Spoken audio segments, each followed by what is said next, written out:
एक घने जंगल में एक खरगोश रहता था। सर्दी का मौसम था और उसे बहुत भूख लगी थी। उसे गाजर खाने की इच्छा हो रही थी, लेकिन जंगल में गाजर नहीं मिल रही थी। उसने सोचा, गाजर तो गांव में मिल सकती है, और वो गांव की ओर निकल पड़ा। गांव के पास पहुंचते ही उसे गाजर की मीठी खुशबू आई। उसने देखा कि एक किसान अपने खेत से गाजर निकालकर टोकरी में भर रहा था। खरगोश छिपकर सब देखता रहा। जब किसान टोकरी उठाकर घर जाने लगा तो खरगोश चुपचाप उसके पीछे चल पड़ा। घर पहुंचकर किसान ने अपने बेटे से कहा, बेटा, मैं थोड़ा काम से जा रहा हूं, तुम तब तक इन गाजरों का ध्यान रखना। खरगोश ये सुनकर खुश हो गया और सोचने लगा, यही सही मौका है। जैसे ही किसान घर से निकला, खरगोश धीरे धीरे गाजर के पास पहुंचा। लेकिन जैसे ही उसने गाजर उठाने की कोशिश की, लड़के ने उसे देख लिया और चौंक कर बोला, तुम यहाँ क्या कर रहे हो? खरगोश मुस्कुराया और बोला, डर मत दोस्त, मैं तो तुम्हारी मदद करने आया हूँ।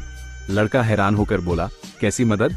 खरगोश ने आंखें घुमाते हुए कहा, देखो, अगर तुम गाजर ऐसे ही बेचोगे तो कम पैसे मिलेंगे, लेकिन अगर तुम इसका हलवा बनाकर बेचो तो ज्यादा पैसे कमा सकते हो। लड़का थोड़ा सोचकर बोला, लेकिन मुझे हलवा बनाना नहीं आता। चालाक खरगोश बोला, कोई बात नहीं, आधी गाजर मुझे दे दो, मैं हलवा बनाकर शाम तक वापस ले आऊंगा। लड़का पहले थोड़ा झिझका, फिर बोला, अगर पिताजी को पता चला तो वे मुझे डांटेंगे। खरगोश ने मुस्कुराकर कहा, अरे डरो मत, जब तुम अपने पिताजी को ज्यादा पैसे दोगे तो वे खुश हो जाएंगे। लड़के को बात अच्छी लगी, उसने आधी गाजर खरगोश को दे दी। खरगोश खुशी खुशी गाजर लेकर जंगल में भाग गया और मजे से खा गया। शाम हो गई, लेकिन खरगोश नहीं लौटा। लड़का इंतजार करता रहा।